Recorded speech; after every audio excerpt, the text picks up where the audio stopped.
Good morning, all dear students. We are going to learn today the register organization in 8086. In the previous lecture, we have studied the architecture of 8086, that is the BIU unit and execution unit, that is the bus unit interface and execution unit. It is divided into two parts, and how exactly the instruction flow from the BIU unit to execution unit for the execution purpose, as well as there is a control status or a control signal can be transferred to all the directions, and the general purpose registers as well as the ALU can perform the different operation, and we can perform the execution of instructions. Now in this lecture we are going to learn the register organization in 8086. Actually, I have given the so many hints in the last lecture. I have tried to cover the so many things of the registers and the memory, but in this lecture we are going to study the detailed things in the registers.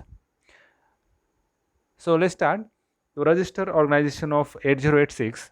So in this topic, we are going to discuss the following contents: introduction to computer processor, register in 8086 microprocessor, general purpose registers, segment registers, pointer and index registers, flag register with status flag and control flag, and we are going to conclude this lecture with a particular or very good a conclusion.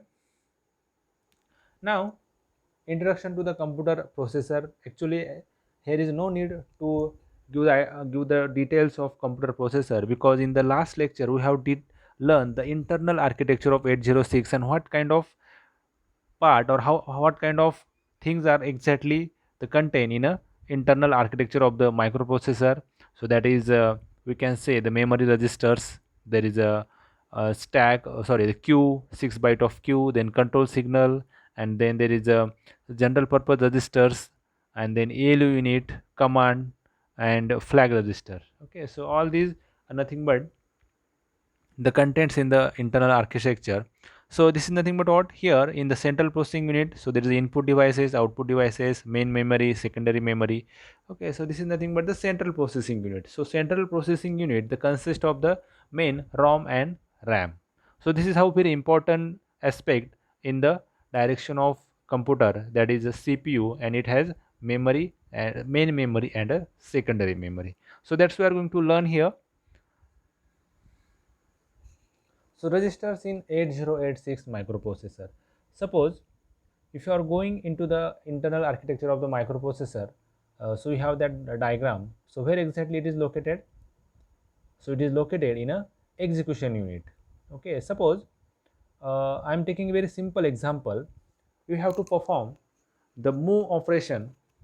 You have to perform the move operation of the two registers. Suppose one register contain the one value and another register contain the one value. So I have to move the value of one register value into the another register. Suppose I will giving the instruction move BL comma CL. So I want to move the value of CL into the BL. Okay, are you getting what what I'm saying to you? I have to convert, or I have to execute the instruction, that is move comma move BL comma CL. That is, I have to move the value of CL into the BL. So how exactly it's happened? That I have explained you the whole process in the last lecture in the architecture of 8086. I am again give you the overview. That is nothing but what, that command or instruction is first fetched from the memory. Okay, once is fetched from the memory, it is stores into the, or it is carried to the data bus towards the 6 byte of queue. So it is stored into that 6 byte of queue, that is pre-fetched. Okay, that is a pre-fetched instruction which is stored into the 6 byte. Then it is given to the control signal, and then the control signal decides, okay, that control signal decides what exactly the operation is performed on that instruction. So that operation is what, move CL comma BL. Now he identify who is CL and who is BL. Then there is a general purpose register. Okay, that's what we are going to learn here. Okay, these slides indicate that general purpose register, that control signal send, or we can say save the data into that registers. That general purpose registers are nothing but the programmers means we can use that registers, we can save the data, we can remove the data, we can change the values of that register. That is nothing but what? General purpose registers. Okay, now you can see in the diagram. Okay, so I will continue that. So when there is a move comma, so move bl comma cl, that bl, okay, so the bl is having the value, sorry, cl is having that value, I want to that value move into the bl. Suppose cl is having the value of 5 hexa, that I want to move that value into the bl.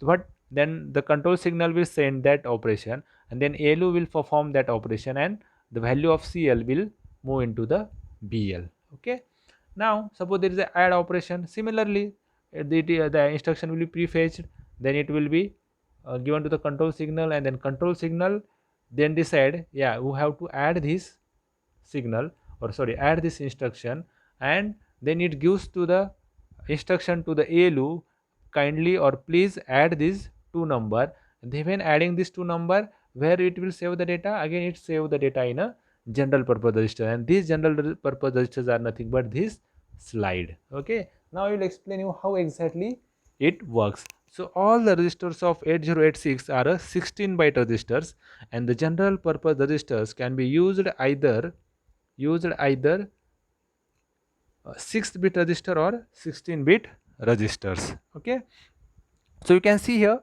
is the general purpose registers are there, and these are nothing but the pointers. You can call it as an index pointer. This is nothing but the segment, and this is a status and control. Now we are going to see each and every part right now. Now, in a general purpose register, a register is a very small amount of fast memory that is built in the CPU. Okay, what I'm getting, are you, what I'm telling, are you understanding? The register is a very small amount of fast memory that is built in the CPU in order to speed up the operation. Okay, so that memory inside the processor. Okay, so all the memory is not inside the processor, so only this memory is inside the processor, because we have to perform the fast operation. If the memory is outside the processor, okay, there is our memory is always outside the processor, but it take the time to fetch the instruction, to fetch the data, so there will be the more time or delay into the operation. That's why the few memory that is already inbuilt into the processor, so that we can speed up our operations. So registers are very fast and efficient than other memories like RAM, ROM, and external memory. Keep in mind why these are inside the processor, because registers are faster than any other memories like ROM, external memory, and RAM. So that's why the register occupied the top position in memory hierarchy model, right? So registers are in the top. Suppose you are comparing which is the fast and efficient, so the registers are the fast. So the 8086 microprocessor has a total 14 registers that are accessible to the programmers, and all these registers are 16 bit in size. The registers of 8086 are categorized into 5 different groups. Okay, so first is general purpose register, second is the index register, third is a segment register, fourth is a pointer register, and six is a status registers. Okay, so here we are going to learn which registers. First general purpose, okay, then index pointer, then segment registers, then status and control, and that pointer register is into the BIU unit. Okay, so I will explain you where exactly this stand. Okay, so first we'll go for only a general purpose. Okay, so we will look for this general purpose registers. Okay, so in this diagram we are learning the general purpose registers first. So first you can see here is, just a minute, here you can see it 15 to 0. Okay, so there is almost total 16 bit. Those 16 bit divided into 8 bits and 8 bits. Okay, so first LSB bits and MSB bits. So in a lower bits and higher bit, that can be, we can differentiate them. So in the lower bit, everything is written with the notation AL, BL, CL, and DL. Similarly, in the higher bits, there is AH, BH, CH, and DH. So first we will see this AH and AL. Okay, so actually after that it will become total 16 bit, but sometime we are having only we have to add only 2 3 plus 6 and 2. So both the bits are nothing but what? So 23 plus 62. So both the bits are nothing but what? Both the bits are of 8 bits. Okay, so there is no need of 16 bytes, sorry 16 bits. So why are we going to use this AH or BH? So no in need. So we are just using AL, BL and CL if there is a 8 bit of operation. If there is 16 bit, obviously you can go for whole AH and AL, right? So first we'll see the AX, that is nothing but the, so combinedly we can call that is a AX, BX, okay, CX, like this. So we'll first see all general registers of the 8086 microprocessor can be used for arithmetic and logical operations, and these are the general register can be used either 8 bit or 16 bit. Now we'll go for the accumulator. So first AH, that is called as a accumulator, and AX is used for 16 bit accumulator. The lower bits of AX are designed to use as a AL, right, and higher 8 bits as designed as a AH. And AL can be used in a 8-bit accumulator for a 8-bit operations. And this accumulator used in arithmetic, logic and data transfer operation. For manipulation and division operation, one of the number must be placed in AX or AL. If you want to perform the division operation or manipulation, the multiplication operations at that time, so there will be placed in a AL or AX. So now we'll next go for the BX register. Okay, so in the BX register it is also the 16 bit, and that is also divided into BH and BL in a 8 bit and 8 bit. So register BX is used as a address register to form a physical address in case of certain addressing mode. If you are going to learn the addressing mode, so there is we can store the physical address in a BX. Now we are going to learn CX, that is a count register. Okay, so third one is a CL and CH, that is a count register. So the register CX is used default counter in case of string and loop operations. Okay, suppose we are doing the different iteration, we are using the for loop. So suppose for loop is having the 100 iterations. Okay, so every time it coming to the inside the bracket, then performing the operation, inside coming inside the bracket, performing the operation. For that purpose, the count register can be used as a counter in a string manipulation and shift rotate instruction.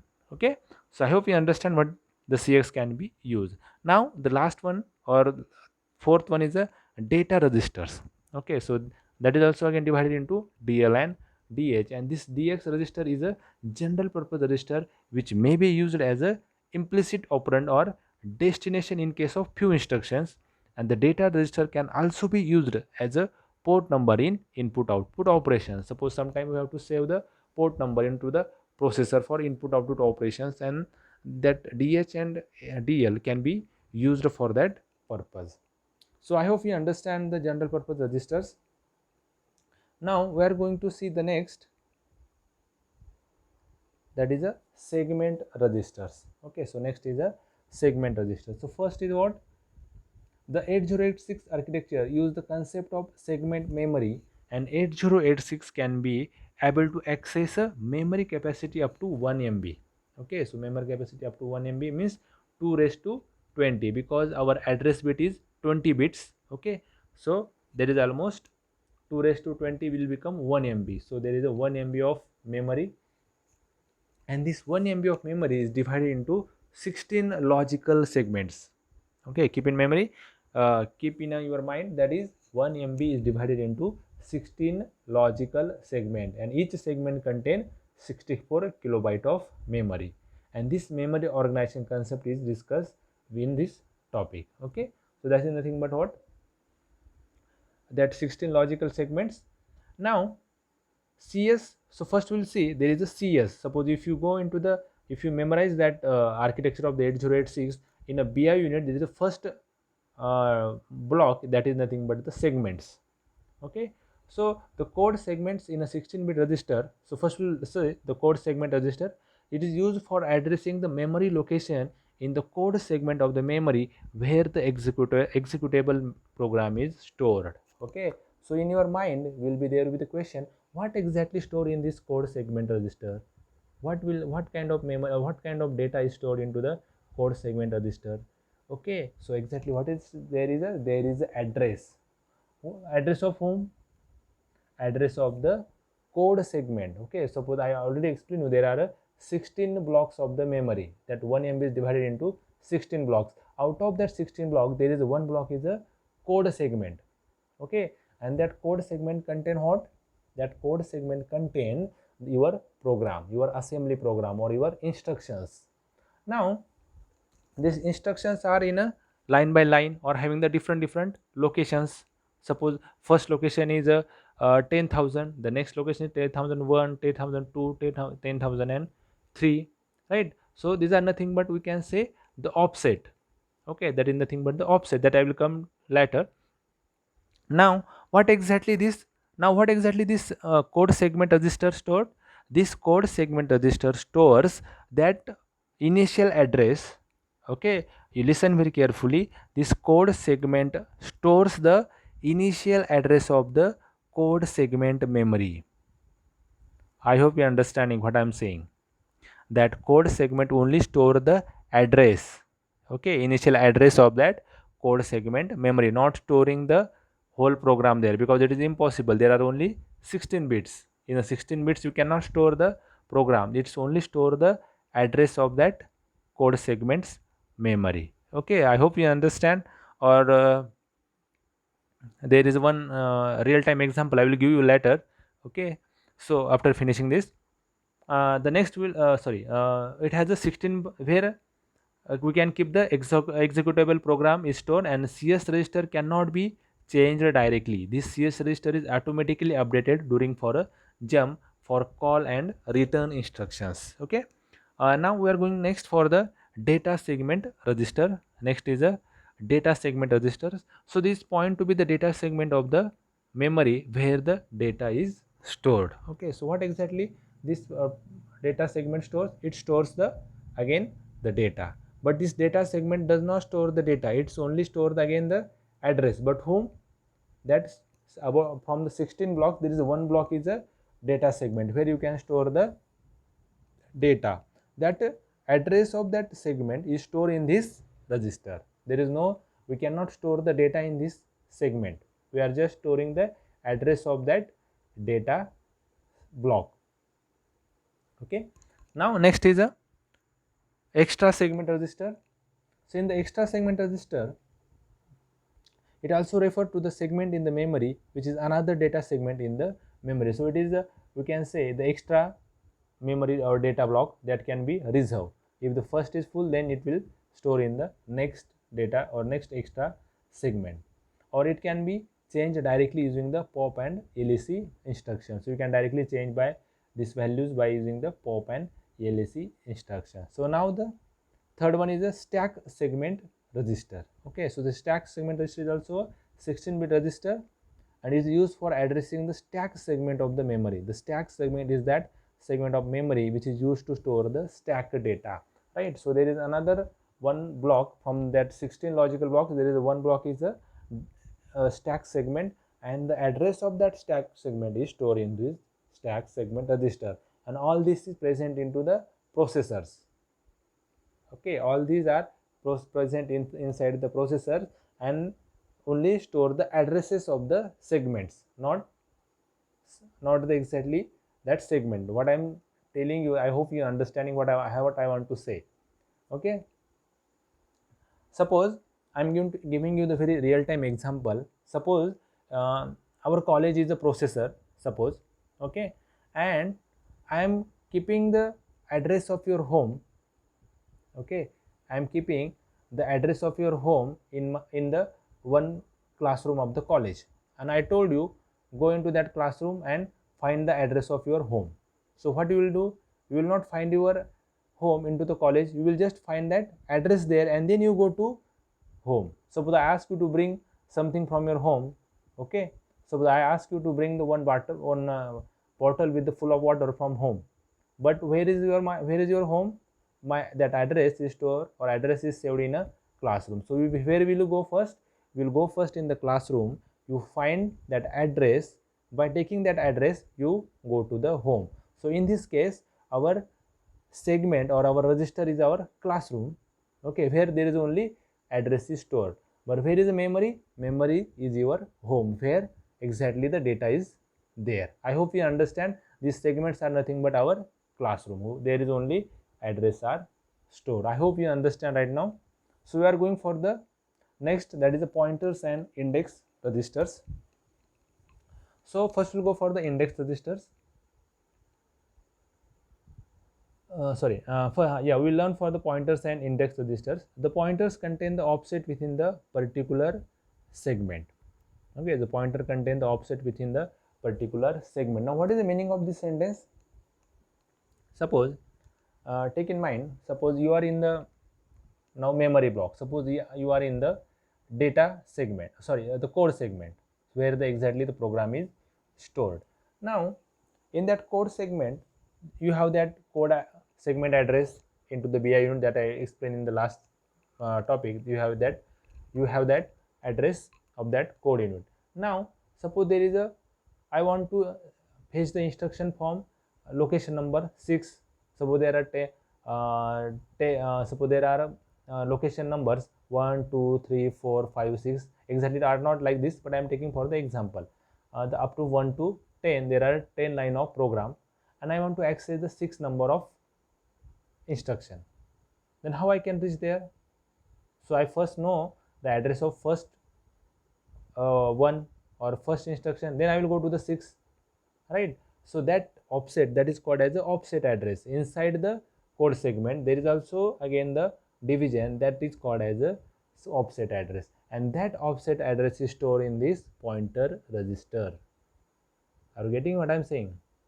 In the code segment, there is again a memory, and the memory of that location, that address is stored into that pointer registers. Okay, so this pointer registers contain the offset of data, variable labels, and instructions from their base segment. So 8086 microprocessor contain the 3 points pointer register. First is the stack pointer, base pointer, and instruction pointer. Okay, so the pointer register IP contain the offset within the code segment, right? First is IP, that is a pointer segment. So this contain the what? It contain the offset within the code segment. So it having the only the first block code segment address, and then BP, that is the base segment, it contain the address or offset of the data segment, and third is the SP, it contain the stack. Okay, it contain the offset within the stack segment. Okay, so I hope understand. This is the 3 pointer registers. Now there are index registers. Now index registers are used to general purpose register as well for offset storage in case of index, base, and index and relative base index addressing mode. Okay, so this also store the address of the index, base index, and relative base index addressing mode. So there are 2 types. First is the source index and destination index.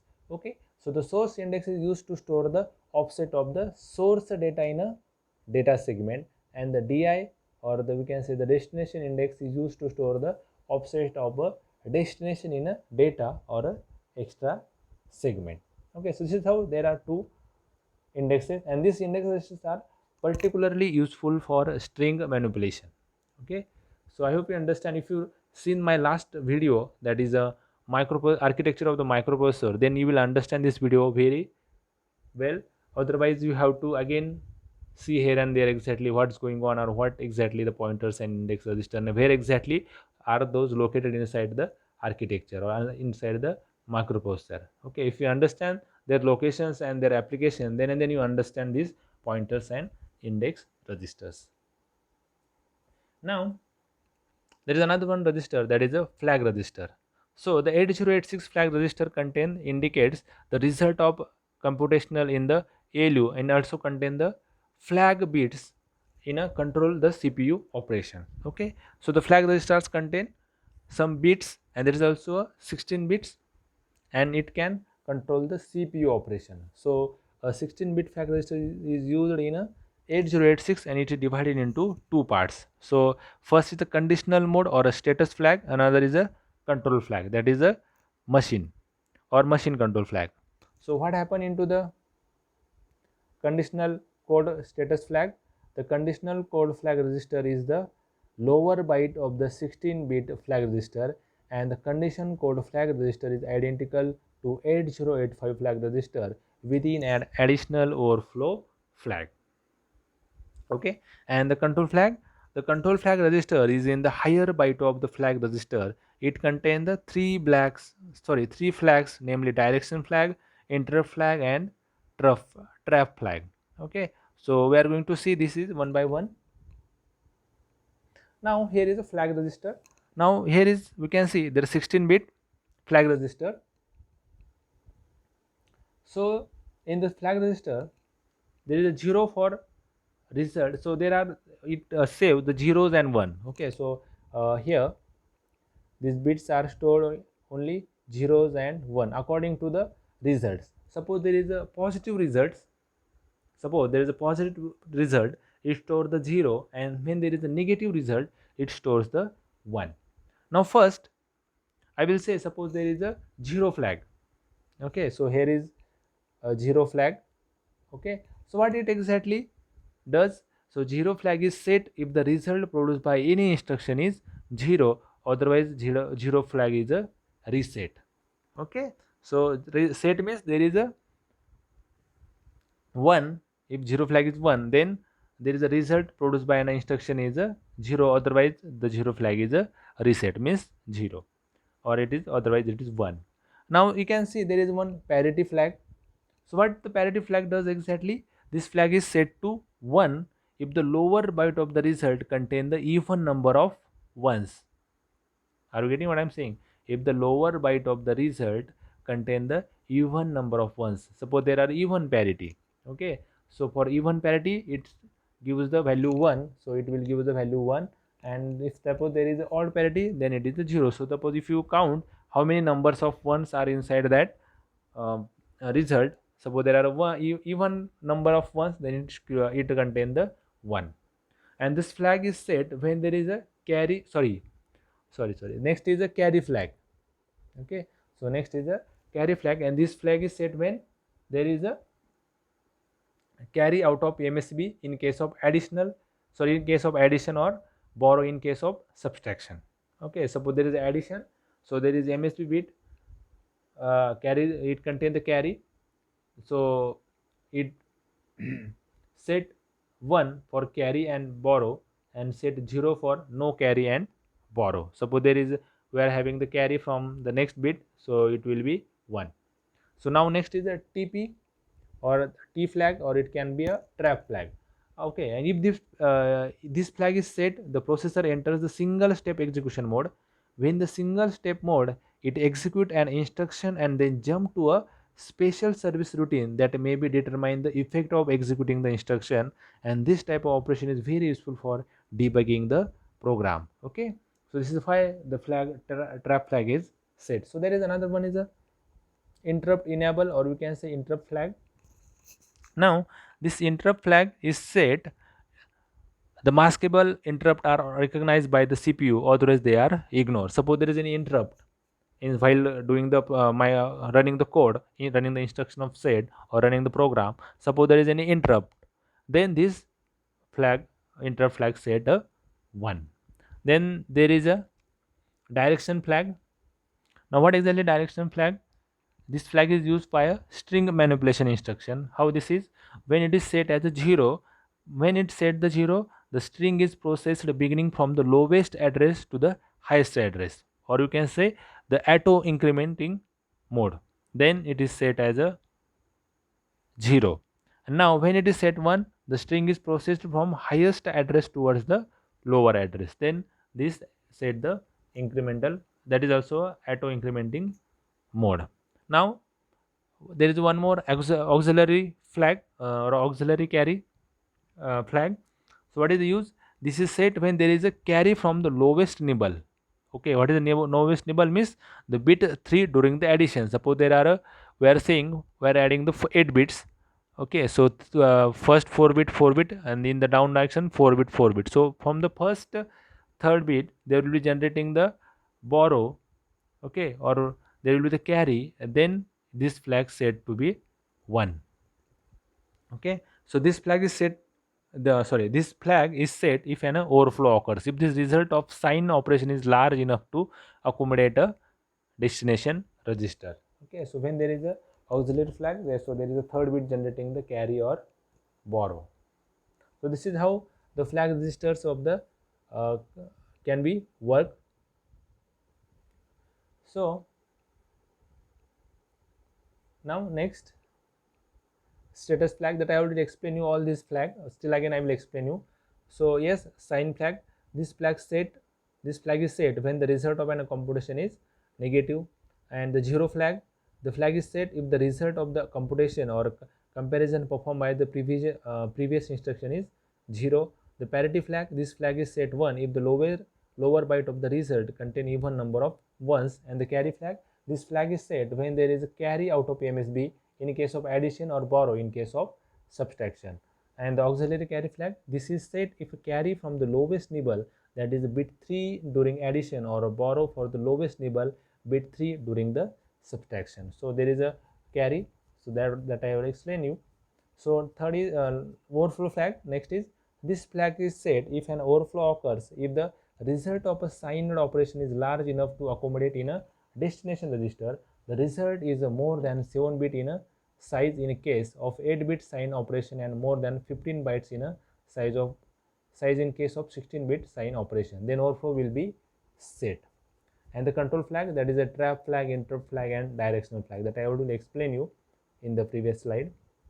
So we are going towards the conclusion. So I hope you understand the exact use of the registers into the microprocessor, as well as how that they can be used for different purpose. So the general purpose registers, the segment registers, and the flags. So different registers, all these are registers. So most of these registers are used to store the addresses, and few are used to store the data. Okay, so here the conclusion we will read. So here hence we conclude that registers are one of the important component of the processor, and for the storage of the data and their memory location during the execution of the program we use it. So these registers are used by 8086 microprocessor for to store the data of 16 bits. Okay, I hope you understand today's lecture. If you have any queries about the lecture, you can message me or call me, and I will again tell you that if you want to understand this lecture, first you go for the architecture of the microprocessor. Okay, so thank you very much for today's lecture.